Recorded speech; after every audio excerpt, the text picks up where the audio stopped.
할렐루야. 여러분, 우리가 지난주에 우리가 신앙하는 우리의 믿음을 하나님교라고 부르지 않고 기독교라고 부르는 이유에 대해서 함께 나눴죠. 그만큼 우리의 신앙의 뼈대가 누구다고요? 예수 그리스도다 라고 말씀드렸어요. 여러분 기억나시죠?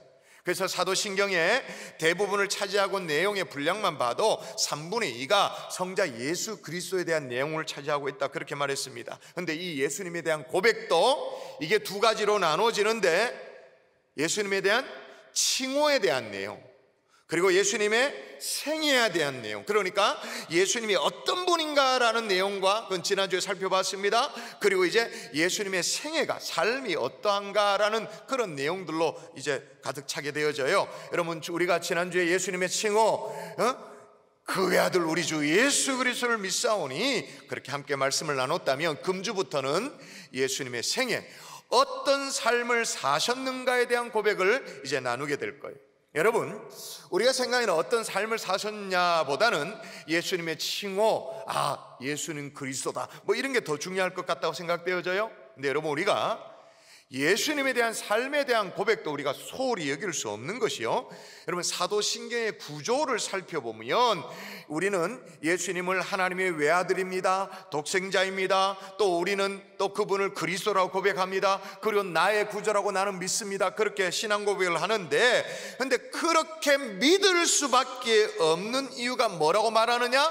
사도신경이 주장하는 바가 있어요. 그 주장하는 바를 여러분이 놓치면 안 돼요. 같이 한번 읽어볼까요? 자, 그 외아들, 시작. 그 외아들 우리 주 예수 그리스도를 믿사오니 이는 성령으로 잉태하사 동정녀 마리아에게 나시고. 자, 그 외아들 우리 주 예수 그리스도를 믿습니다. 믿어요, 믿습니다. 근데 믿는 이유가 뭐라고 말합니까? 이유가, 이는 어떻게 해서 믿을 수밖에 없느냐? 이는 두 가지예요. 첫 번째, 성령으로 잉태하셨기 때문에. 두 번째 뭐예요? 동정녀 마리아에게 나셨기 때문에 그렇게 믿음을 고백할 수밖에 없다라는 구조인 거죠. 자, 이걸 뒤집으면 어떻게 됩니까? 성령으로 잉태하사 동정녀 마리아에게 나시고가, 이게 약간 미심쩍다, 이게 제대로 잘 이해가 안 된다. 그럼 거꾸로, 그 외아들 우리 주 예수 그리스도, 이 신앙 고백 제대로 할 수 있다 없다 하기가 참 어렵다, 그 말인 거죠. 성령으로 잉태하심과 동정녀 탄생을 제대로 붙들지 않으면 예수 그리스도에 대한 정확한 믿음이 싹트기가 참으로 어렵다, 그 말인 거예요. 여러분, 혹시 우리 가운데 와이셔츠 첫 단축구명 이와 같은 이 부분 대충 쓱 덮고 지나가는, 버티고 있는 그런 분들이 계십니까? 성령의 잉태하심, 동정녀 탄생, 뭔가 제대로 믿어지지 않는 그런 어떤 찜찜함을 갖고 지금도 예배당을 출입하면서 그냥 뭉개고 지나가는 그런 분들이 계세요. 다시 사도신경으로 돌아가는 거죠. 그 외아들 우리 구주 예수 그리스도를 믿는데 어떻게 믿을 수 있느냐? 이는 성령으로 잉태하사 동정녀 마리아에게 나셨기 때문에. 그래서 오늘 예수님의 탄생 기다를 함께 살피면서 우리의 신앙의 기초서, 이 기초서 제대로 다질 수 있는 하나님의 종들 될 수 있기를 주 예수의 이름으로 축원합니다. 축원합니다. 또 하나, 성령으로 잉태하사와 동정녀 마리아에게 나시고, 이걸 제대로 살피는 게 중요한 이유가 또 하나 있어요. 여러분, 지난주에 예수님에 대한 칭호에 대한 고백을 우리가 살펴봤다면, 오늘부터 예수님의 삶에 대한, 생애에 대한 고백을 우리가 살펴본다 그랬는데, 예수님에 대한 삶, 이 삶에 대한 고백도 두 가지야. 예수님의 삶이 두 가지야. 이 두 가지에 대한 삶이 조화를 이루죠. 첫 번째는 철저한 하나님으로서의 삶, 두 번째 뭐예요? 철저한 인간으로서의 삶. 소위 말해서 예수 그리스도의 신성, 그리고 예수 그리스도의 인성, 이 두 가지가 완벽하게 결합된 삶을 사셨어요. 자, 그러면 예수님의 신성, 이 신성을 담보하는 그 첫 출발이 뭐냐? 그게 성령으로 잉태하사죠. 예수님의 인성을 담보하는 그 첫 출발이 뭐냐? 그게 동정녀 마리아에게 나시고인 거예요.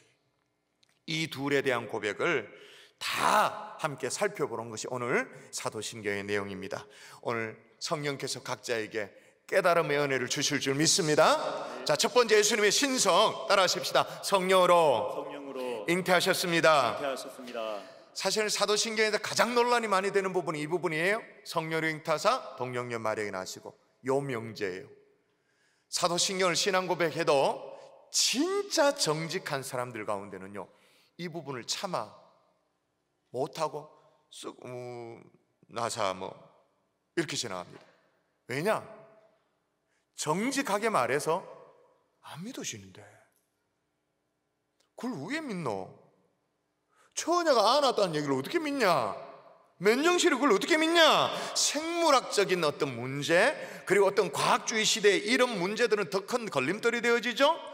오늘 저는 이 논란의 문제에 대해서 어떤 답변을 제시하고자 하는 그런 의도가 아니에요. 그런 시도는 시간 낭비예요. 그러나 사도신경의 근본 의도가 뭔지 그게 살펴보는 게 중요해요. 오늘 사도신경 이 고백의 의도가 뭐냐면, 하나님이 인간 세상에 찾아오실 때 스스로 택하신 신비한 방법이 있다.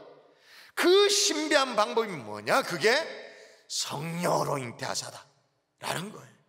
근데 여러분, 이걸 사실 믿을 수 없었던 사람이 누구일까요? 지금 또 세상 사람들은 빈정거리죠. 에이, 마리아가 진짜 처녀였겠나? 진짜 동정녀였겠나? 아이, 다 그런 거 아니냐고 차마 담을 수 없는, 입에 담을 수 없는 그런 마리아에 대한 모욕, 그런 것들을 주기도 합니다. 그런데 여러분, 성녀로 잉태하사가 진짜로 믿어지지 않았던 사람이 누구일까요?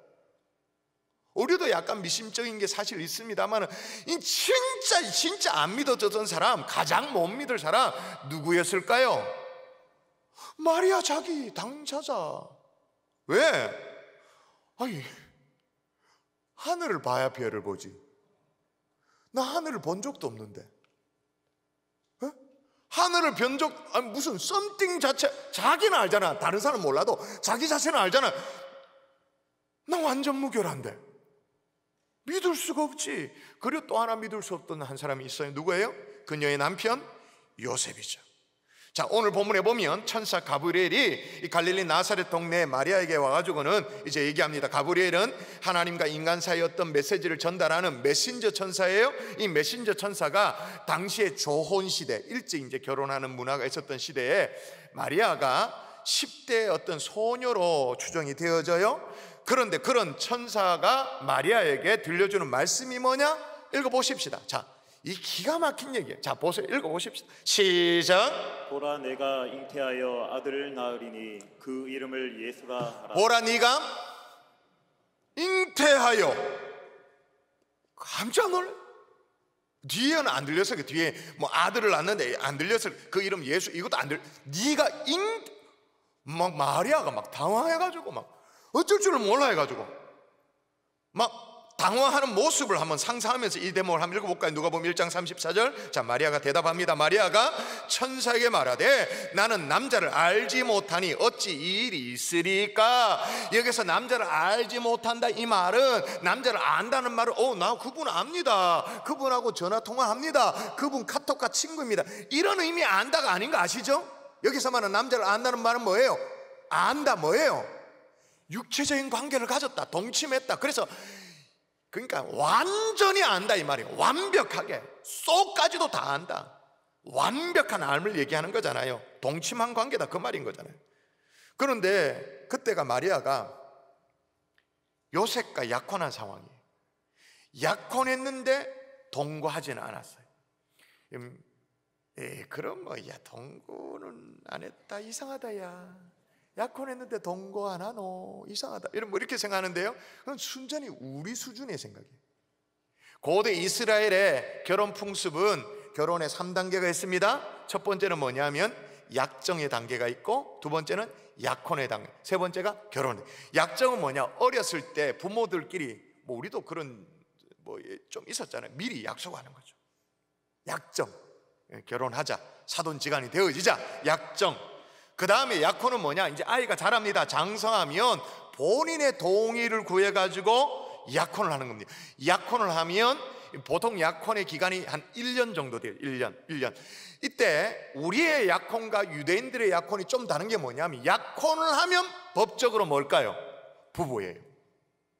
약혼을 했다 그러면 법적으로 똑같이 부부예요. 동일해요. 근데 안 한 게 있어. 절대로 동거를 하지 않아. 철저하게 순결을 지키는 거예요.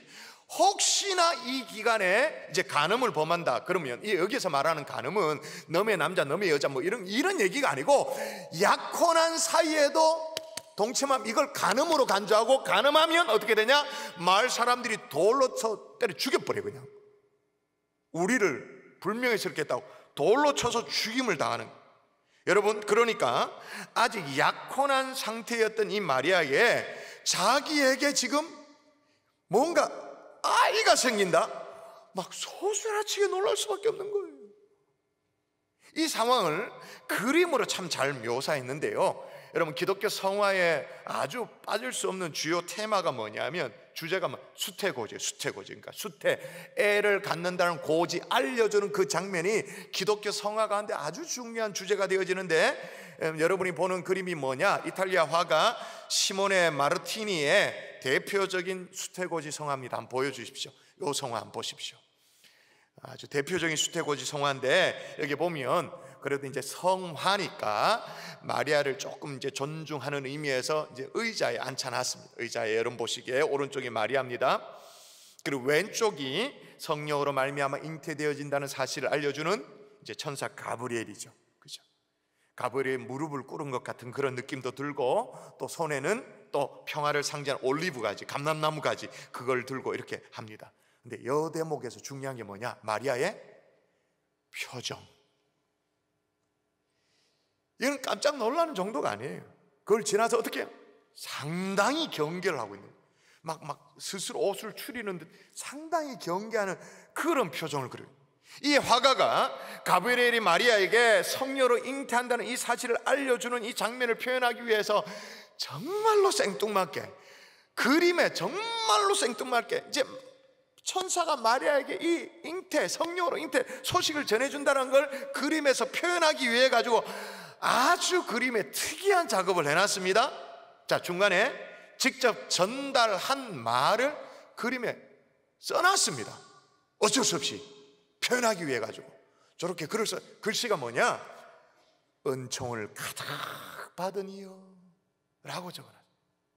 은총을 가득 받으니. 어떻게 가득 받았느냐? 어떻게 가득 받았느냐? 오늘 본문 35절은 이렇게 말합니다. 제가 한번 읽어볼게요. 천사가 대답하여 이르되 성령이 내게 임하시고 지극히 높으신 능력이 너를 덮으시리니 이러므로 나실 바 거룩한 이는 하나님의 아들이라 일컬어지리다 라고 말합니다. 지금 천사가 전해주는 메시지의 핵심이 뭐냐?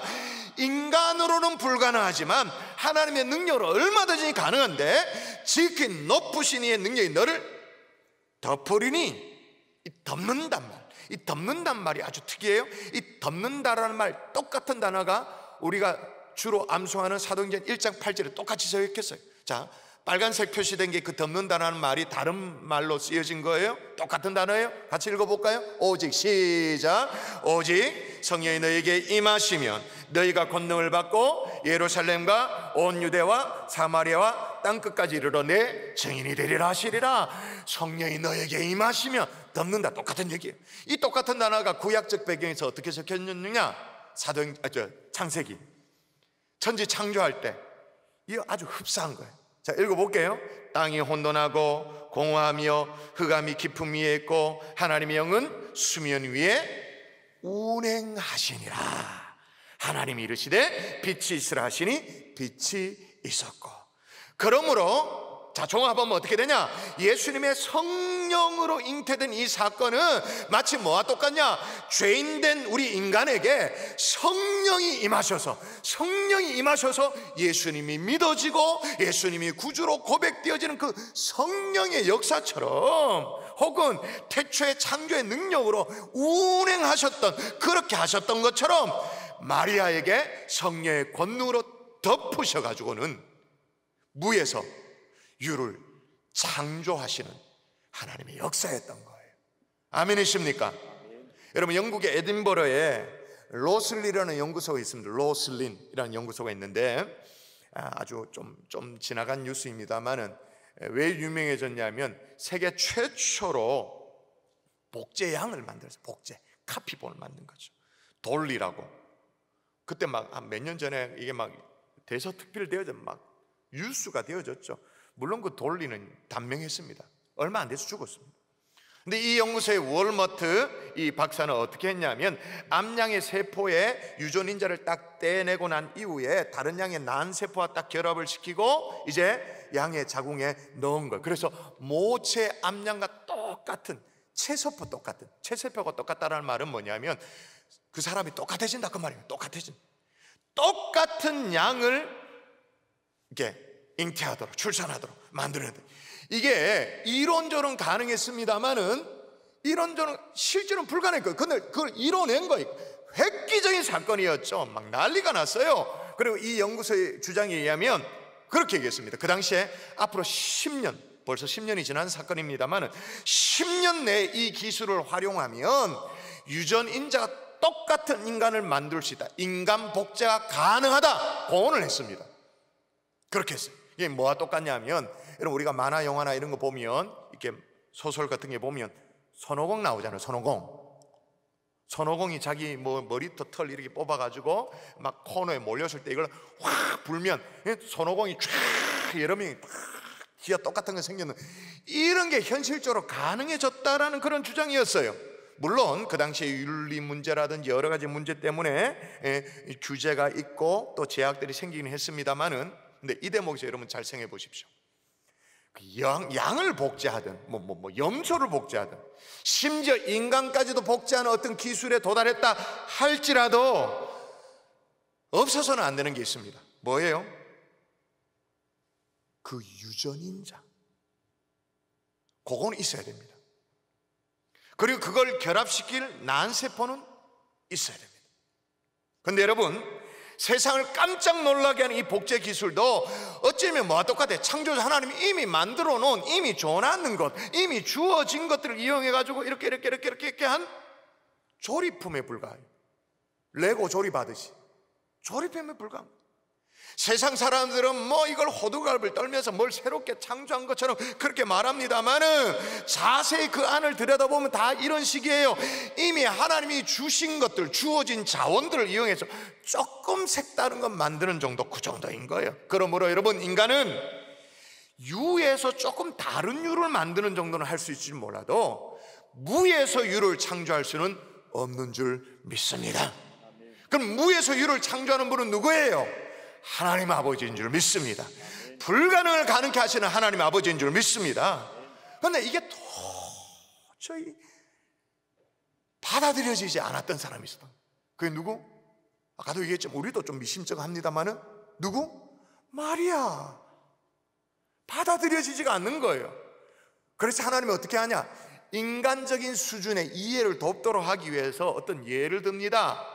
친족 엘리사벳의 예를 듭니다. 천사를 통해서 예를 들어 설명을 도와요. 자, 이렇게 말합니다. 보라, 이게 안 묻어지니까, 안 받아들이니까, 보라, 내 친족 엘리사벳도 늙어서 아들을 배었느냐. 여기서 늙어서 아들을 배었다 이 말은 뭐냐면 생리가 끊어졌다 그 말이에요. 생산이 불가능하다 그 말이에요. 그걸 성경에 이렇게 표현한 거예요. 엘리사벳도 늙어서 아들을 배었느니라. 본래 임신하지 못한다고 알려지니까 이미 6달이 되었다 그렇게 말하는 거예요.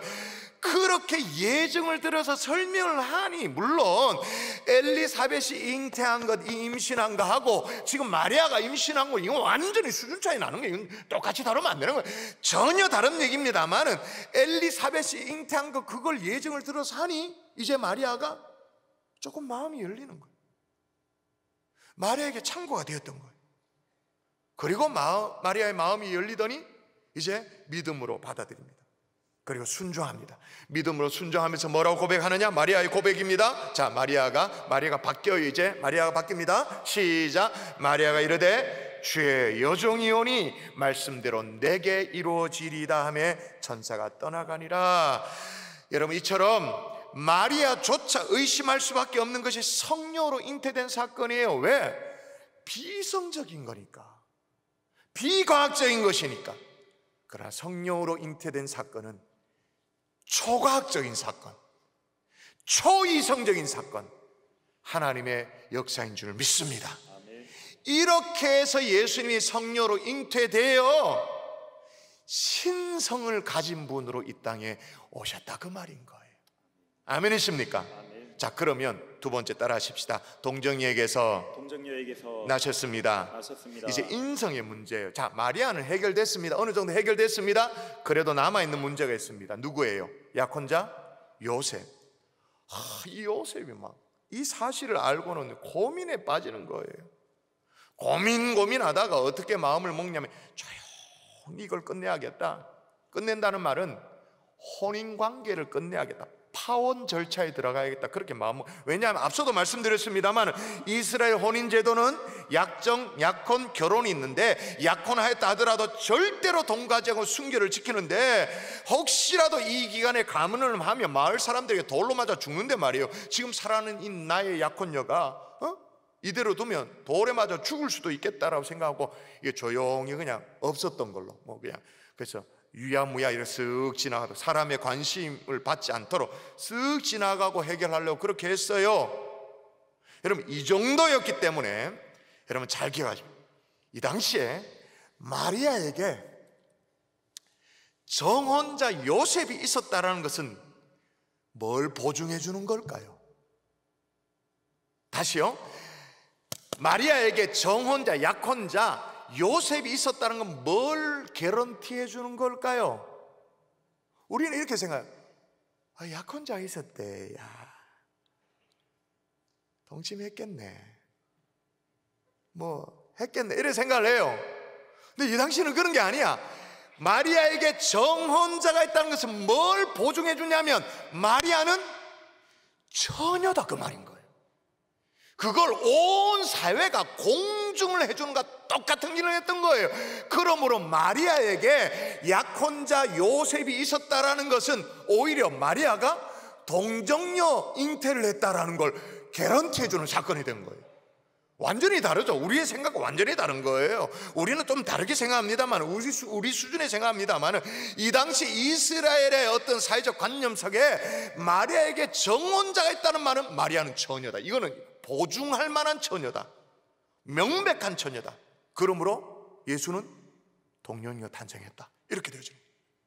여러분 그러나 마지막까지도 믿을 수 없었던 이 요셉이요 그렇게 막 이렇게 저항을 하니까 하나님께서 천사를 보내가지고 모든 경위를 또 설명해 줍니다. 천사가 나타나가지고 마리아가 잉태한 그 사실에 대해서 이게 성녀로 잉태된 거라는 걸 또 설명을 해줍니다. 그리고 이름까지 예수라고 다 지어서 알려줍니다.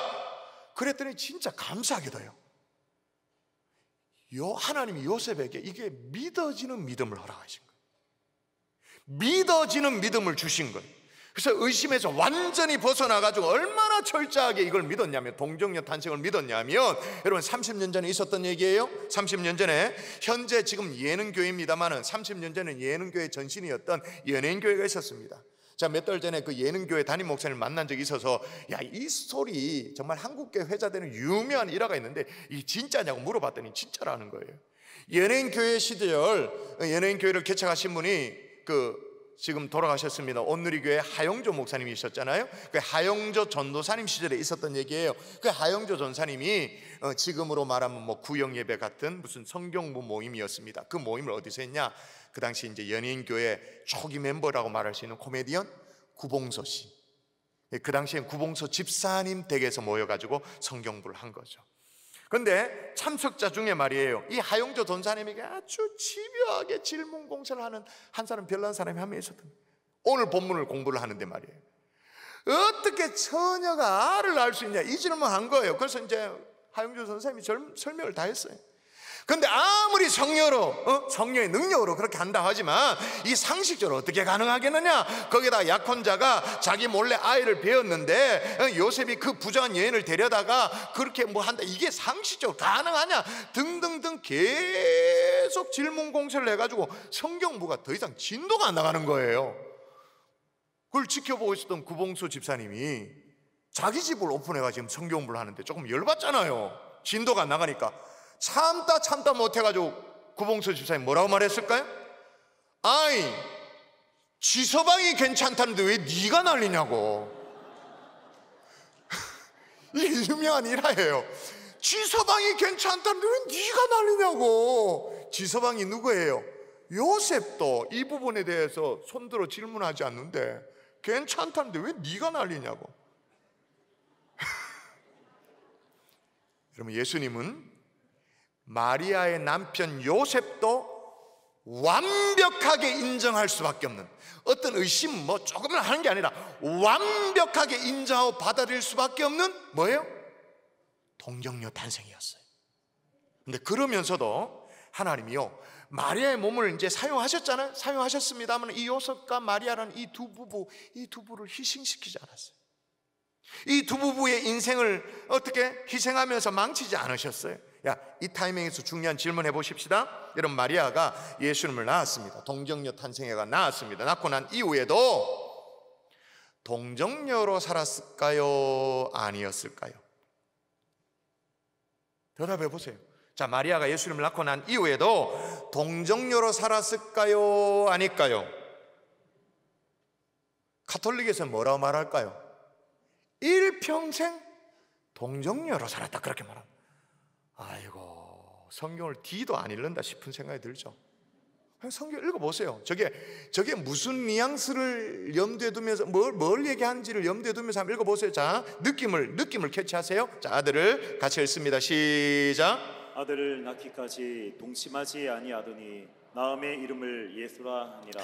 아들을 낳기까지 동침하지 아니하였다. 그 말은 뭐예요? 뒤집으면 뭐예요? 아들을 낳고 어떻게 했다? 동침했다, 그 말이지. 자, 동의가 잘 안 되시는 표정인데, 자, 그럼 이건 어때요? 이거 한번 볼까요? 제가 읽어볼게요. 이는 그 목수의 아들이 아니냐? 그 어머니는 마리아, 그 형제들은 야고보, 요셉, 시몬, 유다라 하지 않느냐? 그 누이들은 다 우리와 함께 있지 아니하냐? 그런즉 이 사람이 이 모든 것이 어디서 났느냐 하매. 자, 그러면 빨간 글씨대에 있는 야고보, 요셉, 시몬, 유다, 그리고 누이들, 예수님이 형제들이거든요. 육신의 형제들이거든요. 야, 이들도 동정녀 탄생을 했구나. 예수님하고 똑같이 동정녀 탄생이구나. 캐톨릭에서는 굳이 이걸 어떻게 설명할까요? 이 사람들은 다 예수님의 사촌이었다고 얘기하는 거예요. 사촌.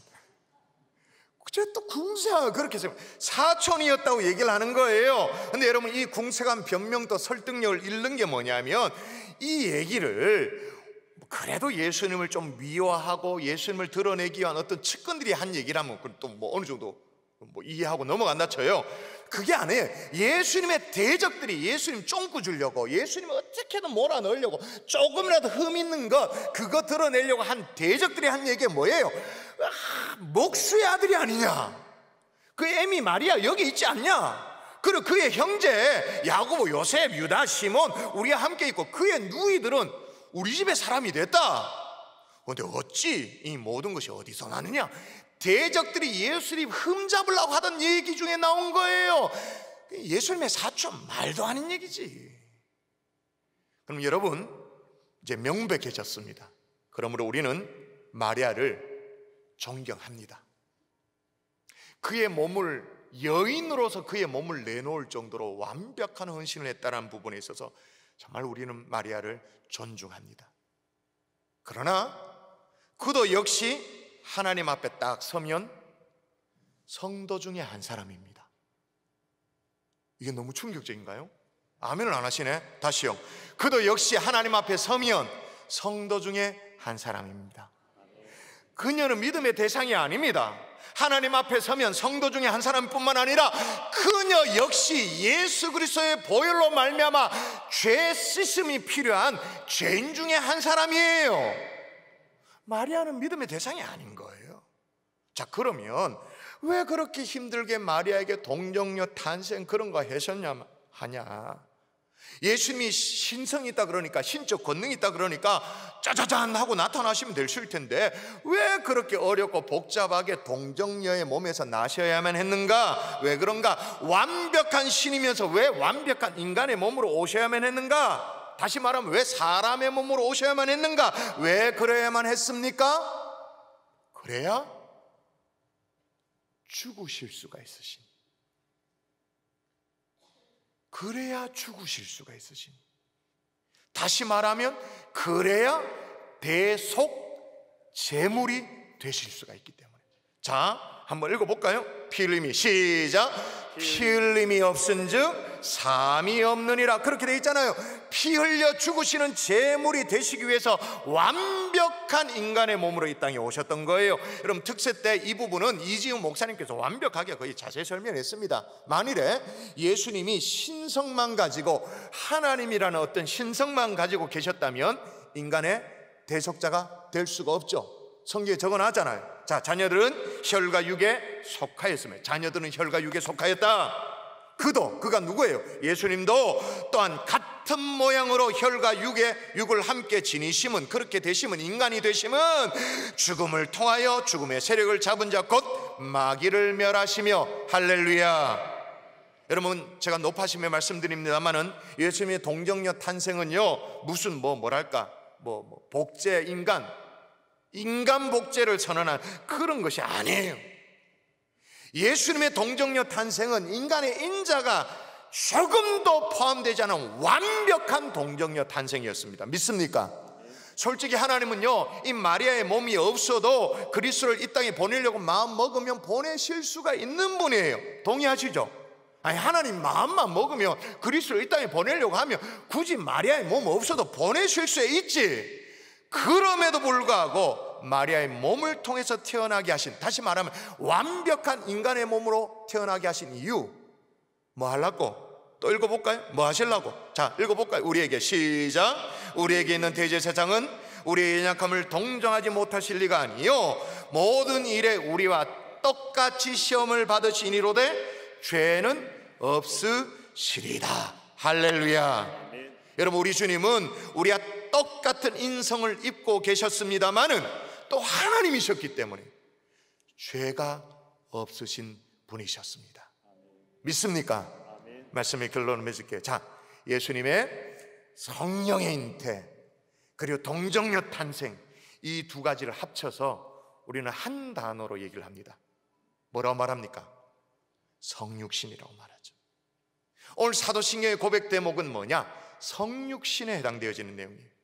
성육신 사건을 신학자는 이렇게 말합니다. 예를 들어서 게알더스 보스라는 사람은 이렇게 정의해. 성육신이 뭐냐? 성육신, 선제하시는 메시아가 인간성 안에 들어오시며 초역사적인 분이 역사의 흐름 속에 들어오신 놀라운 사건이 성육신이다, 그렇게 말합니다. 좀 어렵죠? 근데 이걸 필립 얀시는요, 정말 문학가잖아요. 기독교 문학가잖아요. 저술가잖아요. 필립 얀시는 이걸 문학적으로 우리가 이해하기 쉽도록 풀어서 이렇게 적어놨어요. 제가 한번 읽어볼게요. 성육신에 대한 설명입니다. 창조자가 지구상의 피조물 가운데 한 부분이 되신다는 이 사실이 어떻게 이해가 될 수 있겠습니까? 어디에도 견줄 수 없고 전혀 생소하며 유일무이한 사건입니다. 춥고 어두운 어느 날 밤, 베들레헴 굴곡진 언덕 위에 영계와 물질계가 극적으로 교차되었습니다. 처음도 없고 나중도 없으신 하나님께서 시간과 공간 안으로 들어오신 것입니다. 우주를 가득 채우고 계신 하나님께서 시골뜨이 아이가 되셨습니다. 다른 평범한 아이가 똑같이 걷는 법, 말하는 법, 혼자 옷을 입는 법을 배우셨습니다. 이것은 하나님이 인간의 몸을 입음으로 의도적으로 완전하지 못한 결함 속으로 약점소로 들어오신 것을 의미합니다. 그의 전지하심은 당시 통용되었던 아람어 발음 하나하나를 배워하는 한정된 두뇌로 바뀌셨습니다. 온 우주에 충만하셨던 그의 편재하심은 두 발로 걷고 때로는 나귀를 타야 하는 모습으로 바뀌셨습니다. 그의 전능하심은 나무를 켤 정도의 힘, 목수셨잖아요. 예수님이 나무를 켤 정도의 힘은 있었지만 자기를 방어할 수는 없는 상태로 변하셨습니다. 한눈으로 온 우주의 별들을 바라보시던 그분이 나사렛의 좁은 오솔길과 유대 광야와 바위들과 예루살렘의 복잡한 거리를 쳐다보셨습니다. 물질을 만드신 그 하나님이 물질의 형태를 취하셨습니다. 화가가 자신이 그린 그림의 한 점이 되듯, 극작가가 자신이 쓴 연극 대본의 한 등장인물이 되듯이 말입니다. 이게 뭐라고요? 이게 성육신. 이게 여러분에게 이해가 되어지고 수긍이 되고 받아들여지고, 더 나아가서 어떻게 해요? 믿어지면 어떻게 된다고요? 이제 고백하는 거죠. 어떻게? 그 외아들 우리 주 예수 그리스도를 믿사오니. 이게 된다 그 말인 거예요. 왜? 그분은 성령으로 잉태하셨기 때문에, 그분은 동정녀 마리아에게 나셨기 때문에. 이게 믿어지는 은혜가 있기를 주의 이름으로 축원합니다. 그게 믿어지지 않았던 마리아를 설득시켰던 그 주님이, 그게 믿어지지 않았던 요셉을 하나님께서 믿어지도록 믿어지는 믿음을 허락하셨던 주님이, 목사의 설교는 여기까지입니다. 이제 하나님께서 하셔야 됩니다. 여러분에게 믿어지는 은혜, 그러므로 말미암아 그 외아들 우리 주 예수 그리스도를 믿습니다 라고 고백할 수 있는 하나님의 종들 될 수 있기를 주 예수의 이름으로 축원합니다.